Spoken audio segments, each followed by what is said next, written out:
Today we have got three important things to talk about, and Princess Cruises, Viking Cruises, and the excursion that Gordon and I were on today in Cork, Ireland. Want to share our experience, and it's something new to us. And so, yeah, so much to talk about together. Let's go ahead and get started.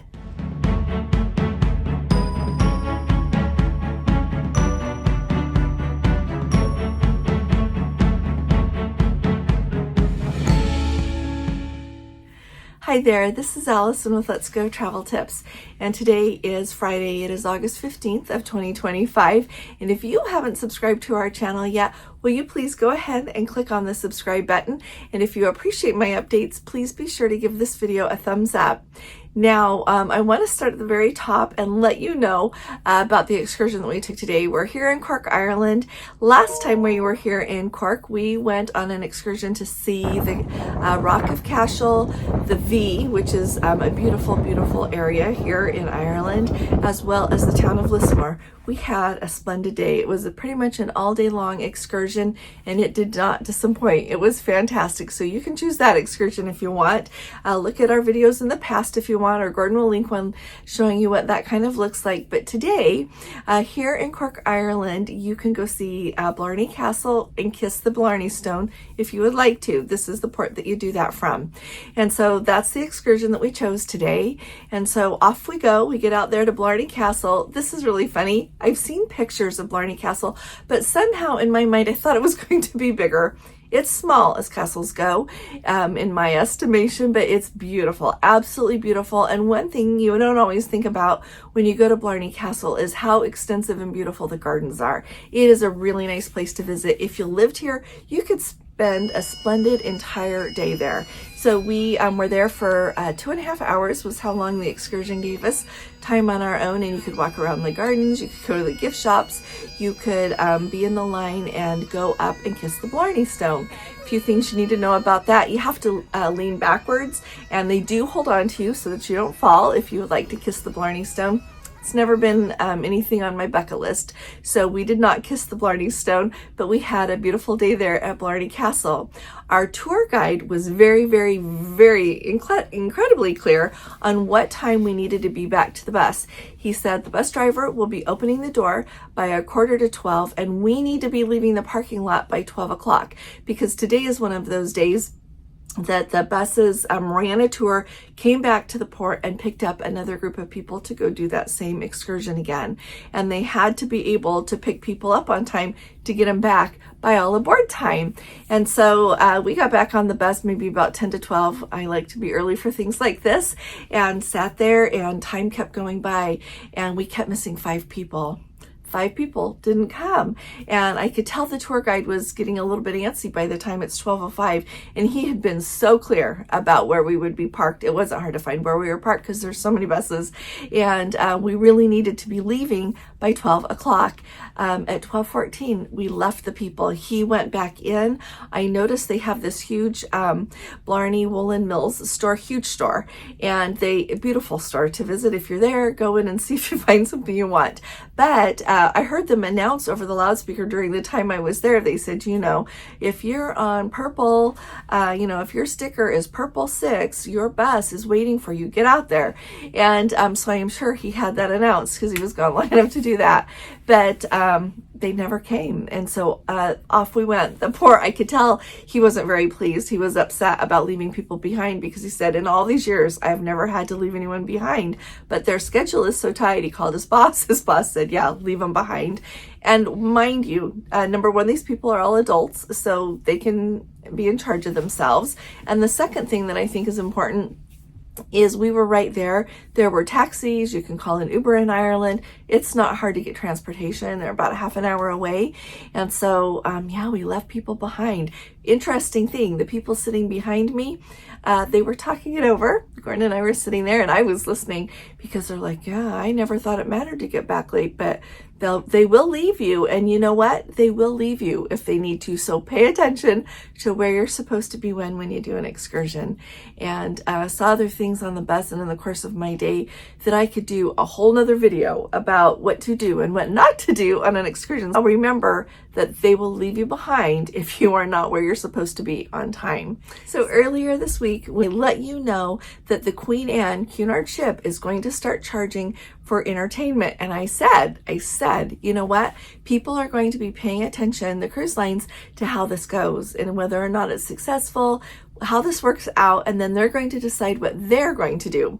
And so, I've been thinking about it since then. And then yesterday, Princess Cruises made an announcement that I think people are going to be keeping their eye on as well, who do cruise line space, the people who are at the head of the cruise lines, because this is big. So you might recall that when Princess Cruises introduced the new Sun Princess, they had an experience on board called Spellbound, based on the experience that you can have at the Magic Castle in Hollywood, California. Very, very exclusive, hard to get into the Magic Castle. So if you want to do that, you usually have to be invited by someone who has a membership there. And so you don't just decide that you're going to book dinner there and away you go. So when the Princess announced this, it was a really big deal that they would have Spellbound on board one of their ships. Well, last year when we got to go during the inaugural series of Lowell cruises there that Princess did, not the real inaugural because they had to cancel those, but the cruises that turned out to be inaugural after that, when they finally got it going, they ended up not having the dining area of Spellbound ready, so we never got to experience the dinner portion, but we got to experience the experience right inside Spellbound, and it was phenomenal. We absolutely loved it, and the way they did it at that time, and I'm guessing they're going to keep it the same on that ship. No new announcements have been made about changing or taking away Spellbound on the Sun Princess. So just so you know, that for now is staying the same. But it was more billed as an evening experience. You have your dinner, you go on in, which was not located in the Spellbound area there. It was located in a corner of one of the main dining rooms. But once you go into the Spellbound experience area there, you can be there for the whole evening, have as many drinks as you want to have, and you can also stay as long as you would like to stay. Well, on the new Star Princess, they are doing things a little bit differently, and it's really, I think it's cool. I think it's cool they're doing something different.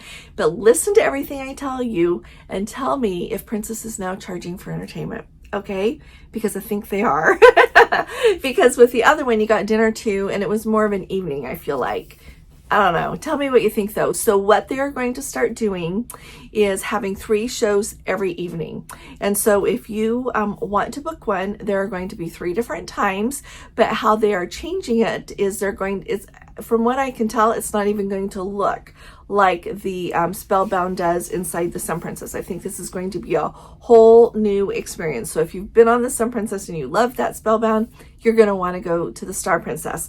And so first off, they are basing a lot of what they are doing on the memory of Richard Valentine, and he was known as Cardini because he was really good, a master at sleight of hand, speakeasy experiences, and so it's actually his great nephew.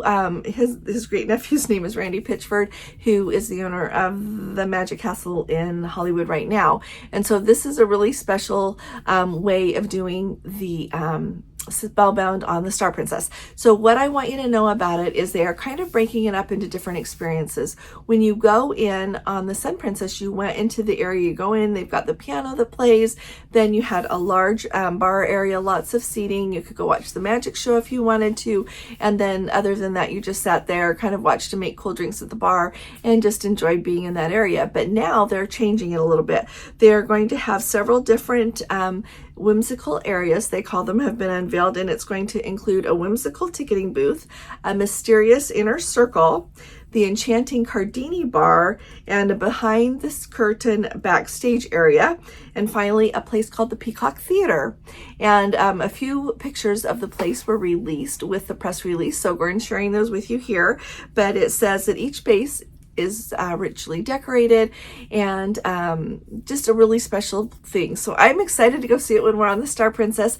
We had booked Spellbound, so we're going to get to see this at some point during the inaugural cruise when we're there in October. But what I want you to be thinking about is the fact that now it is considered like 3 shows a night. And so you're going to be booking your shows. It's going to be $45, and while you're there, you can have 2 drinks. They are making some new drinks. You might recall for the Sun Princess, they invented some new cocktails, new drinks, and mocktails to have there in Spellbound, and they're doing the same thing again. They're going to have some new drinks. So the menu for these drinks, they say, complements the atmosphere there in Spellbound. So they're going to have the Inner Circle, which is going to be a milk-washed vodka with delicate notes of jasmine tea, and a Cardini, which is going to be a butter-washed rum old-fashioned. So it's going to be just fun to see how this turns out being, but let me know what you think, and let me know if you think you're going to try this out when you go on Star Princess. You may as well tell us all if you've been in Spellbound on the Sun Princess and what you thought about that, because this is kind of it's a new thing, like with the Queen Anne dipping their toe and charging for that entertainment.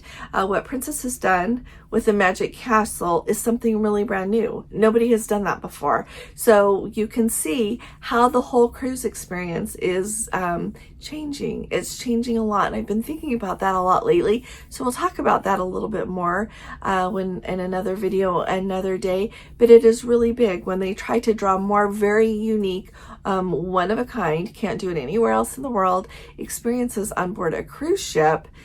People are not only booking anymore for a chance to relax, to enjoy the pool deck, and enjoy time with their family. They're not just booking to be able to go where they want to go. They are now booking to experience experiences and certain entertainment when they're on particular ships. Really interesting, isn't it? We're talking about the Star Princess. The really great news is she just completed all of her sea trials and hit it out of the ballpark. So I am really hopeful that she is going to be ready on October 4th.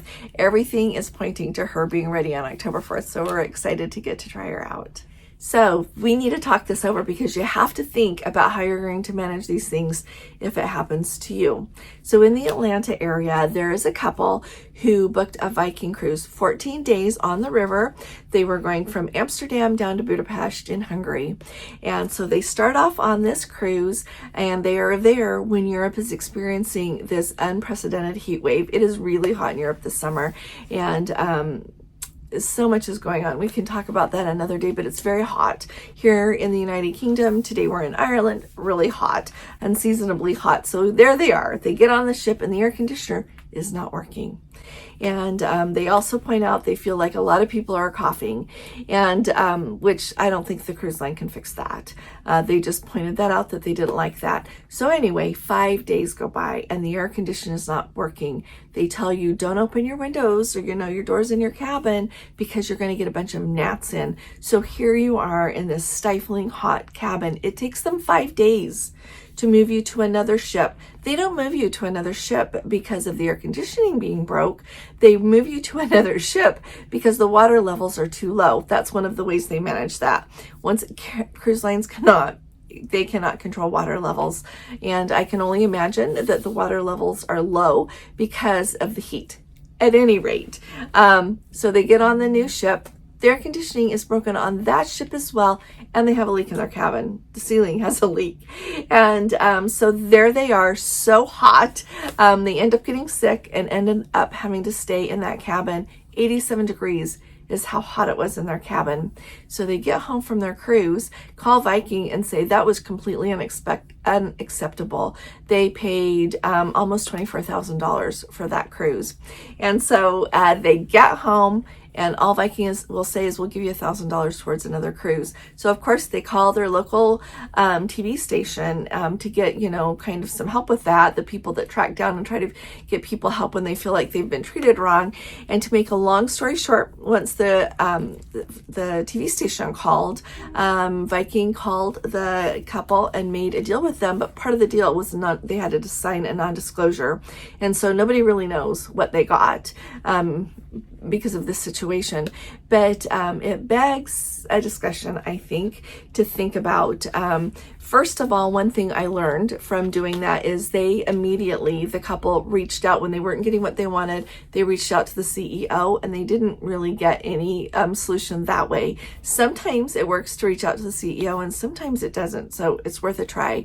Another thing they didn't bring up to try is try their social media. I have noticed that sometimes when you complain about social media, the people that manage that pick it up really quick because they don't want people seeing that, and they will give a little bit of help that way. The last thing is, you know what? When you are in Europe on a river cruise, if you are stuck in a cabin like that, I know you pay for it, and I am sure they're probably telling you, oh, we'll get the air conditioner fixed tomorrow. But when you are on a river cruise in Europe, it is not the same thing as being on a cruise from the United States to Canada or somewhere else that you have to meet that Passenger Vessel Services Act, or else you get fined for getting off the ship before you reach the other country. You're not in that situation. So if you want to get off the ship, take your luggage and leave and book your own flights home or other transportation, your own hotel room, and chart your course from there. You can do that. And I am just throwing that out there because I would be really tempted to do that at that point. You have to wonder at what point too much is enough. And so let me know what you think. When is that too much, and when are you done? So let me know, and we'll go on from there. I wanted to let you know things are going splendidly here on the Regal Princess. Today is port day, as I said, so look forward to our sail away from Cork, Ireland this evening. If you missed that, find it later because it's really beautiful, beautiful day outside. And we had great entertainment last night. Dinner was better than it was the night before. Food on board is fine. I know good food and really enjoy good food, and we're not there yet, but it's been fine. I'm not going hungry. I came on this cruise for the destinations that we're visiting, not for the food that we're eating. And so that's where we are with the food, but the crew, as always, is absolutely fantastic. Our stateroom steward is just as anxious as he can be to make sure that everything is okay. Thank you very much for joining me today. It's such a pleasure to get to see you all and have you here with me. I'll be talking to you all again really soon. You all take really good care. God bless you. Love you. Bye-bye.